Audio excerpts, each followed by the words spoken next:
Assalamualaikum warahmatullahi wabarakatuh. Kami dari kelompok 2 yang beranggotakan Sadat Ardiansyah, Junaidatus Salma, Agung Wahono, Ro'ihatul Jannah, saya sendiri Dian Ayu Maulida, Ferry Setiowibowo, Novita Tristiani Dewi akan menjelaskan tentang balance scorecard. Yang pertama yaitu definisi balance scorecard. Balance scorecard atau BSC merupakan suatu sistem manajemen strategi atau strategic based responsibility accounting system yang menjelaskan mengenai misi serta strategi dari suatu perusahaan ke dalam tujuan operasional dan tolak ukur kinerja perusahaan tersebut. Dari BSC, manajemen bisa menentukan strategi mana yang berhasil dan tidak. Dengan begini, manajemen dapat memutuskan strategi dalam jangka pendek. Menariknya, BSC tidak hanya menguji kinerja dan strategi, namun juga memotivasi ide-ide baru. Secara keseluruhan, konsep BSC sangat tepat diterapkan untuk mencapai tujuan dan visi misi perusahaan ke depan.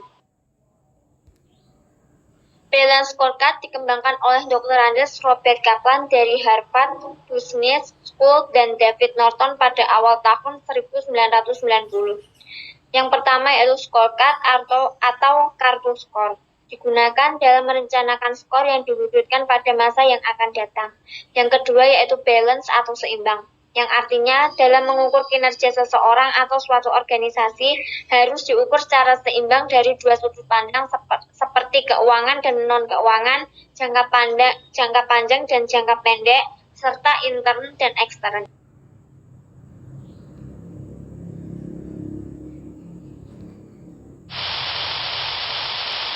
Selanjutnya yaitu tujuan balance scorecard, yaitu di mana tujuan balance scorecard ada 6. Yang pertama yaitu sebagai alat ukur perusahaan apakah visi dan misi yang dianut telah tercapai. Yang kedua yaitu sebagai panduan strategis untuk menjalankan bisnis. Yang ketiga sebagai alat analisis efektivitas strategi yang telah digunakan. Yang keempat yaitu memberikan gambaran kepada perusahaan terkait SWOT yang dimiliki. Yang kelima, menyusun job desk karyawan sesuai dengan strategi.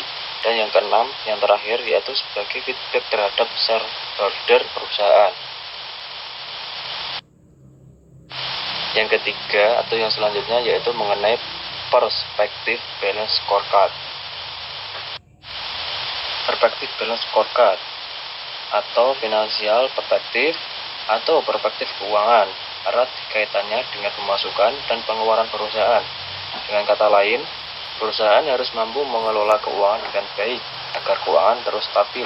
Misalnya, biaya operasional, biaya produksi, biaya bahan baku, biaya tenaga kerja, termasuk keuntungan dari aktivitas penjualan. Baik pemasukan maupun pengeluaran, keduanya harus dicatat secara runtut dan jelas, agar pihak keuangan dapat mengamati laju pertumbuhan keuangan dari perusahaan yang bersangkutan. Ada 3 tolak ukur dalam perspektif keuangan, yaitu yang pertama, pertumbuhan dari pertambahan yang didapatkan selama proses bisnis berlangsung. Yang kedua, penurunan aset ke arah yang optimal dan memaksimalkan strategi investasi. Dan yang terakhir, yang ketiga, penurunan biaya dan peningkatan produktivitas kerja. Di sini ada perspektif balance scorecard. Customer perspective atau perspektif pelanggan. Customer perspective atau perspektif pelanggan berkaitan erat dengan cara perusahaan melayani pelanggan. Dalam hal ini, setiap pelanggan harus diperlakukan secara layak. Dengan begitu, mereka merasa puas atas pelayanan yang diberikan. Adanya pelayanan yang bagus tentu akan meningkatkan loyalitas konsumen terhadap perusahaan. Sebaliknya, apabila pelayanan buruk, konsumen pasti mencari perusahaan lain yang memiliki sistem yang lebih bagus. Adapun ukuran yang ditetapkan perusahaan dalam perspektif pelanggan antara lain: seberapa besar omset penjualan, tingkat keuntungan yang didapatkan perusahaan, berapa banyak pelanggan yang didapatkan, persentase loyalitas pelanggan terhadap produk, tingkat kepuasan pelanggan, tingkat profitabilitas pelanggan, dan kebutuhan pelanggan. Selanjutnya, perspektif balance scorecard. Internal proses perspektif atau perspektif proses bisnis internal. Dalam internal proses perspektif, perusahaan menilai seberapa besar ukuran dan sinergi dari setiap unit kerja. Untuk mengukur poin ini, pemimpin perusahaan harus rutin mengamati bagaimana kondisi internal dalam perusahaan. Apakah semuanya dijalankan sesuai dengan metode yang ditetapkan atau malah melenceng dari peraturan. Kemampuan dan keahlian yang dimiliki setiap karyawan akan menghasilkan proses bisnis internal yang bagus. Selain bertambahnya jumlah konsumen, omset dan keuntungan yang didapat perusahaan juga akan bertambah. Ada 3 hal yang perlu diperhatikan dalam perspektif proses bisnis internal.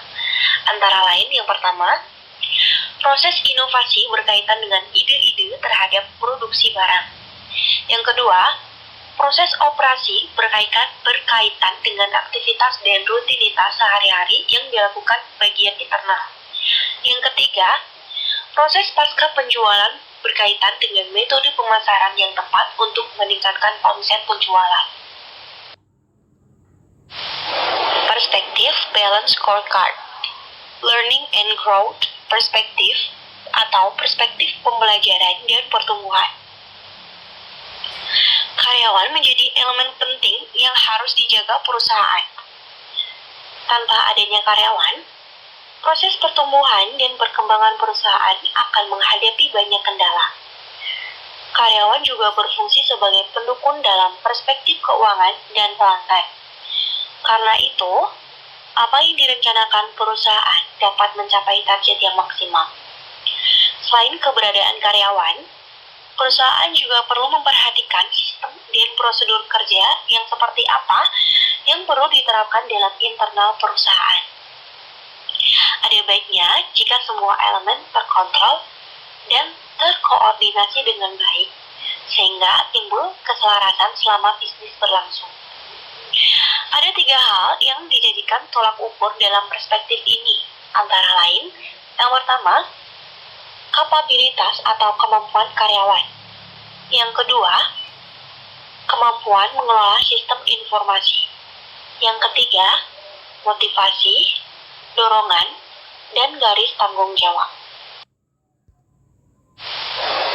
Selanjutnya, di sini ada financial perspektif, customer perspective, learning or growth perspective, dan internal proses perspektif. Di financial perspektif, ada revenue, expenses, net income, cash flow, dan asset value. Di customer perspektif, ada customer satisfaction, customer retention, market share, dan brand strength. Di learning or growth perspektif, ada employee satisfaction, employee turnover, employee skills, dan employee education. Dan yang terakhir, internal proses perspektif, di sini ada inventory, orders, research allocation, cycle time, dan quality control. Selanjutnya, yang keempat, ada karakteristik balance scorecard. Selanjutnya adalah karakteristik balance scorecard. 1. Komprehensif. Balance scorecard memperluas perspektif yang dicakup dalam pengukuran kinerja dari yang sebelumnya hanya terbatas pada perspektif pelanggan, perspektif proses bisnis internal, serta perspektif pembelajaran dan pertumbuhan. Perluasan perspektif ini menghasilkan manfaat bagi perusahaan, yaitu menjadikan kinerja keuangan yang berlipat ganda dan berjangka panjang, serta membantu perusahaan untuk memasuki lingkungan bisnis yang kompleks. 2. Koheren. Balance scorecard mewajibkan personal untuk membangun hubungan sebab akibat di antara berbagai sasaran strategis yang dihasilkan dalam perencanaan strategis. Setiap sasaran yang ditetapkan dalam perspektif non-keuangan harus memiliki hubungan kausal dengan sasaran keuangan, baik secara langsung maupun tidak langsung. Yang ketiga, seimbang. Keseimbangan di antara keempat perspektif dalam balance scorecard yang dihasilkan oleh sistem perencanaan strategik sangat penting untuk menghasilkan kinerja keuangan yang berjangka panjang. Bobot keempat perspektif dalam balance scorecard adalah seimbang, di mana perspektif yang satu tidak melebihi perspektif yang lain. 4. Terukur. Balance scorecard mengukur sasaran strategik yang sulit untuk diukur, sasaran strategik di perspektif pelanggan, proses bisnis internal, serta pembelajaran dan pertumbuhan merupakan sasaran yang tidak mudah terukur. Namun, dalam balance scorecard, ketiga perspektif non-keuangan tersebut ditentukan ukurannya sehingga dapat diwujudkan untuk mengukur kinerja perusahaan. Yang kelima, keunggulan dan kelemahan balance scorecard.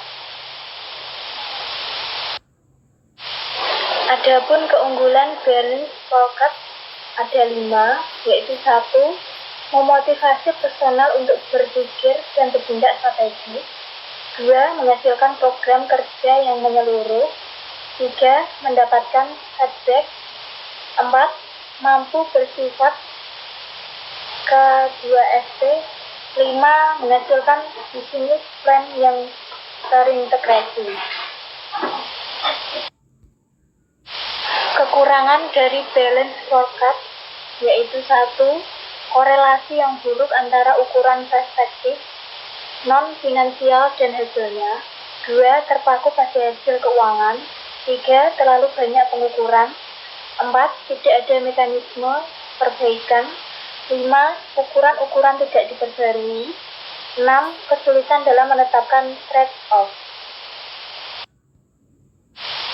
Sekian presentasi dari kelompok kami. Apabila ada kesalahan atau kekurangan mohon dimaafkan. Terima kasih. Assalamualaikum warahmatullahi wabarakatuh.